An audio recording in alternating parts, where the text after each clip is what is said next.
ভগবতে বাসুদেবায়। ওং নমো ভগবতে বাসুদেবায়। ওং নমো ভগবতে বাসুদেবায়।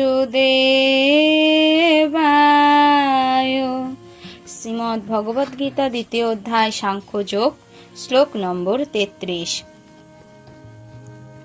অথ চেত্যম ইমং ধর্মং সংগ্রামং ন করিষ্যসি ততঃ স্বধর্মং কীর্তিং চ হিত্বা পাপম অবাপ্স্যসি। অথ অর্থাৎ কি, সুতরাং, চেত যদি, ত্বাম তুমি, ইমম এই ধর্ম সংগ্রামম যুদ্ধ না করিষ্যসি করো, ততঃ তাহলে, স্বধর্ম তোমার স্বীয় ধর্ম, কীর্তিং খ্যাতি, চ ও হিত্বা হারিয়ে, পাপম পাপ, অবাপ্স্যসি লাভ করবে। অর্থাৎ কি, তুমি যদি এই ধর্মযুদ্ধ না করো তাহলে তোমার স্বীয় ধর্ম এবং যোদ্ধারূপ খ্যাতি থেকে ভ্রষ্ট হয়ে পাপ ভোগ করবে। বিখ্যাত যোদ্ধারূপে অর্জুনের খ্যাতি ছিল সর্বজন বিদিত এবং তিনি শিবের মতো বড় বড় দেবতাদেরও যুদ্ধে পরাস্ত করে এই খ্যাতি অর্জন করেছিলেন।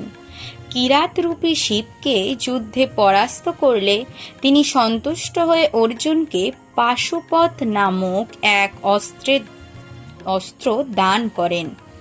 সকলেই জানত যে তিনি ছিলেন এক মহান যোদ্ধা। তার অস্ত্র শিক্ষাগুরু দ্রোণাচার্যও তার প্রতি সন্তুষ্ট হয়ে তাকে অনেক আশীর্বাদ করেন এবং এমন একটি অস্ত্র দান করেন যার দ্বারা তিনি তার আচার্যকেও পর্যন্ত হত্যা করতে পারতেন। সুতরাং যুদ্ধ বিশারদ রূপে তিনি বিভিন্ন কর্তৃপক্ষের স্বীকৃতি লাভ করেছিলেন, যাদের মধ্যে তাঁর ধর্মপিতা দেবরাজ ইন্দ্রও ছিলেন।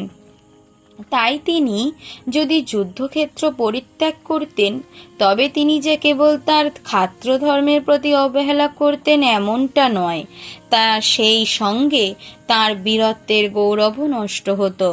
এবং আরেকটি কারণ হলো তাকে নরকগামী হতে হতো।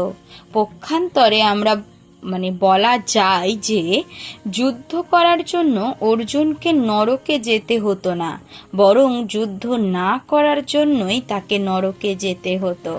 শ্লোক নম্বর 34।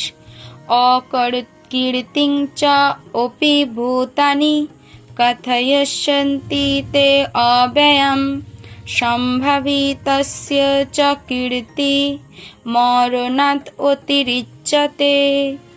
অকীর্তিং মানে কি, কীর্তিহীনতা, চ এবং অপি তাছাড়া, ভূতানি সমস্ত লোক, কথয়িষ্যন্তি বলবে, তে তোমার সম্পর্কে, অব্যয়াম চিরকাল, সম্ভাবিতস্য কোনো মর্যাদা সম্পন্ন মানুষের পক্ষে, চ আরও, অকীর্তি অসম্মান, মরণাৎ মৃত্যু অপেক্ষা, অতিরিচ্যতে অধিক হয়। অর্থাৎ মানুষ চিরকাল তোমার কীর্তিহীনতার কথা বলবে এবং যে কোনো মর্যাদা সম্পন্ন ব্যক্তির পক্ষেই এই অসম্মান মৃত্যুর সমান বা মৃত্যুর অপেক্ষাও খারাপ কিছু।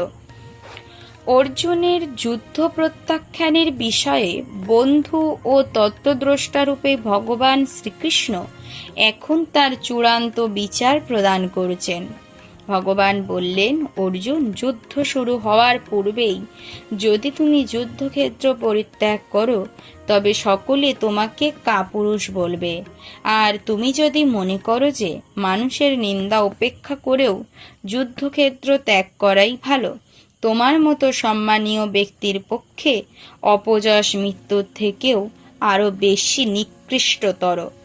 সেটি তোমাকে আমার বন্ধুত্বের অমর্যাদা করার অপযশ ও সমাজে তোমার সম্মানহানির কবল থেকে রক্ষা করবে।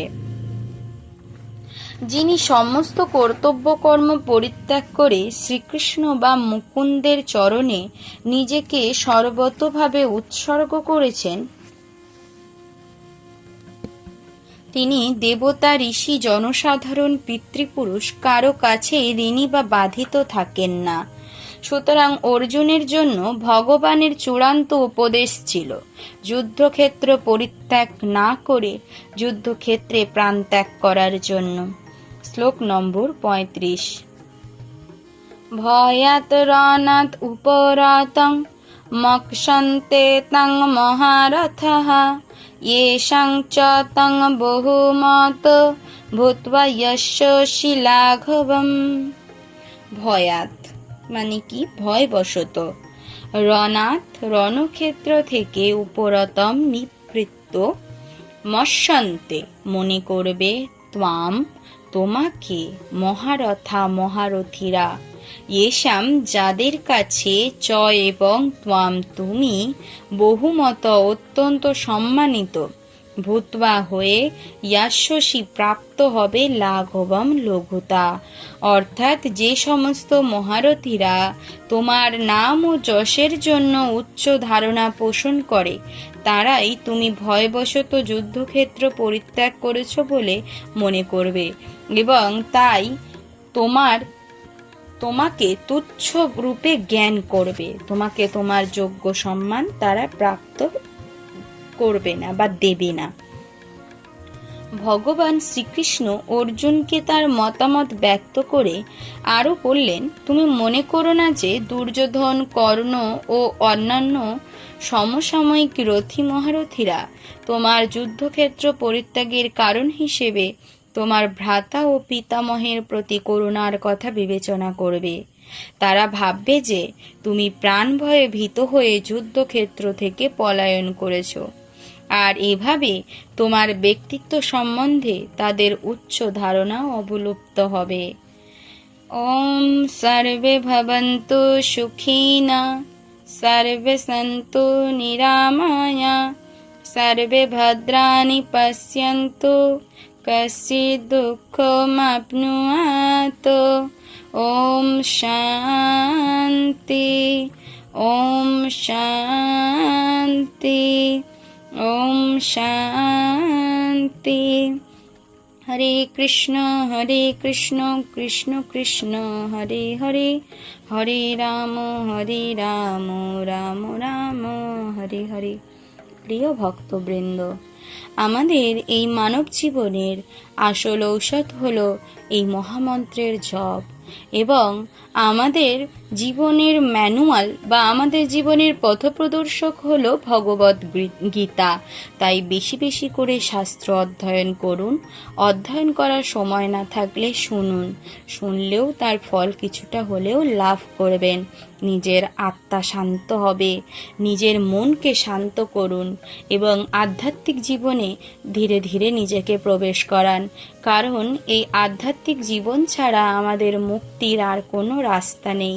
একমাত্র ভগবদ্ধামে ফিরে যেতে হলে এই আধ্যাত্মিক জীবন, শাস্ত্র পঠন এবং মহামন্ত্রের জপ করতে হবে। চলুন আমার সঙ্গে একবার বলুন, হরে কৃষ্ণ কৃষ্ণ কৃষ্ণ হরে হরে, হরে রাম রাম রাম হরে হরে। হরে কৃষ্ণ ভক্তবৃন্দ, সকলে ভালো থাকবেন।